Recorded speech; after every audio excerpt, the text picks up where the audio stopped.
Magandang gabi po mga kapatid kay Kristo. At Happy Easter po sa inyong lahat. Masigla batiin niyo ang isa't isa ng Happy Easter. Happy Easter, Happy Easter. At ang Pasko ng pagkabuhay ng Panginoon ay paalala sa atin na may pag-asa. May pag-asa. Habang may pag-asa, may buhay. At sa ating unang pagbasa ngayon, pinakilala ang isang mukha ng pag-asa. No? Ano nangyari sa unang pagbasa? Sabi, unang linya pa lang, nagsimula ang mahigpit na pag-uusig laban sa simbahan. Ang simbahan, ang Santa Iglesia noon, ay dumadaan sa matinding persekusyon. Pinapatay, hinaharas, pinagbabantaan, sinasaktan ang mga Kristiyano. Kahit napilitan silang kumalat papalayo ng Jerusalem, umabot sila sa Judea at Samaria. Pero tignan ninyo, nagtago ba sila sa takot? Nagwala ba sila sa galit? Nagmukmuk ba sila sa lungkot? Hindi. Sabi dito, doon sa Samaria at sa Judea, anong ginawa nila? Ipinangalat nila saan man sila makarating ang salita ng Diyos.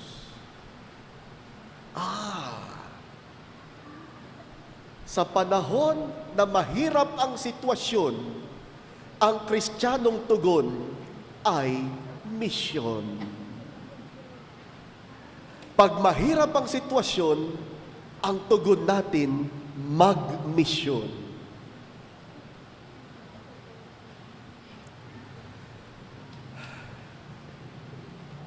Amen? Minsan kasi, pag mahirap ang sitwasyon, ang tugon ng iba, emosyon. O ang tugon ng iba, ambisyon. Pero ang Kristiyano, ang tugon niya, misyon. Misyon. Yung mga Kristiyano, papatayin na sila. Pero nagmi-misyon pa. Ang hirap na ng pinagdadaanan, pinapahayag ang salita ng Diyos. Saan nanggagaling yung giting nila at lakas ng loob na gawin yun?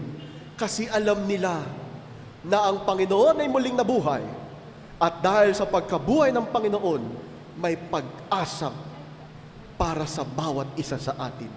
Pwedeng magmisyon dahil may pag-asa. Habang may pag-asa, may buhay. Nabuhay ng muli ang Panginoon, hindi natin kailangang magmukmok sa emosyon. Pwedeng magmisyon.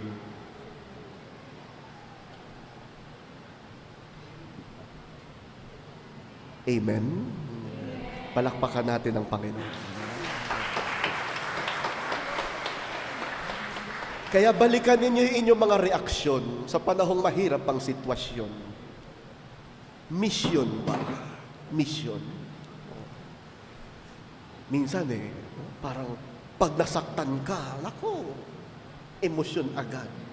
No? Marami sa mga kabataan minsan, no? Nagmahal, nasaktan, nag-Thailand. Inubos ang pera. Mga mag-asawa, paggising nyo sa umaga, nakita nyo inyong asawa, ang bantot ng hininga. Pagtingin nyo sa kanya, sana ang sabihin nyo, wow, mission. Amen? Ba't parang ayaw nyo? Sabi niyo ba, hindi Father, konsumisyon. Mga magulang,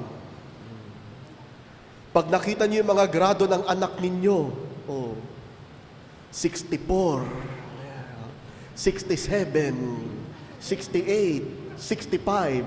Oh. Sabihin nyo, ang galing ng anak ko. Wala siyang line of 7. Hindi. Sabihin nyo, wow, ang galing ng anak ko. Binigyan ako ng misyon. Misyon. May misyon ako ngayon. May misyon kami, mag-ina, mag-ama. Pag mahirap ang sitwasyon, ang Kristiyanong tugon ay misyon. Misyon. Amen? Mag-e-eleksyon. At ang nakikita natin sa ating pambansang sitwasyon, medyo hindi maganda. Nakakatukso na magpadala na lang sa ambisyon. Sa ambisyon ng maliit na plastic na may mukha. Huwag tayo magpatukso. Magmisyon. Magmisyon. Amen? Ay, tapusin ko sa isang kwento. Pag mahirap ang sitwasyon, ang Kristiyanong tugon ay misyon. Misyon. Nung ako'y college, ako'y nag-volunteer sa kulungan, sa Bilibid. Bumabiyahe kami galing Ateneo, papuntang Muntinlupa, para magturo ng values education sa mga nasa piitan. At isa sa mga nakilala ko dong tao, no, ay isang mama na mahaba buhok, naka-ponytail, no, may tato, ang halos buong braso, may tato. At so pag ganong itsura, sabi ko, preso ito. Tinanong ko, anong gang mo? Sa Bilibid kasi, gang ang ang organisasyon nila. Sabi, anong gang mo? Ano ako? Sige-sige. Okay. Anong kaso mo? Anong kaso mo? Sabi niya, frame up po ako, brother. Political detainee. Aktivista siya nung kabataan. At nasama siyang makulong. Wala naman siyang ginawang krimen. No? Nakikisagaw lang siya sa kalye. Nadamay siya, nakulong na. No? Yung sentensya ng mga kasamahan niya na may nagawa nga, pinarehas sa kanya. Sabi ko sa kanya, ilang taon ka na rito? Sabi niya sa akin, nako brother, laya po ako. Laya po ako. Nako. Ba't araw-araw kitang nakikita rito? Mukha lang po kasi taga rito ako sa loob. Araw-araw kasi akong bumabalik. Sabi ko, para saan? Kinuwento niya, brother, 20 years na po akong malaya, pero halos araw-araw akong bumabalik sa loob. Kasi, nung di pa ako nakukulong,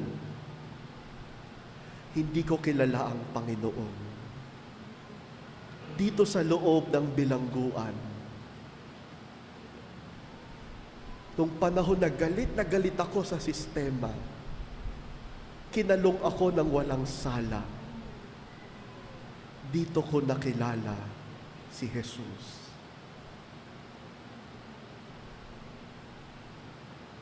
Dito ko nakilala si Jesus. At magmula nung araw na yon, pinangako ko sa Panginoon, na lahat ng ikukulong, ipapakilala ko si Jesus.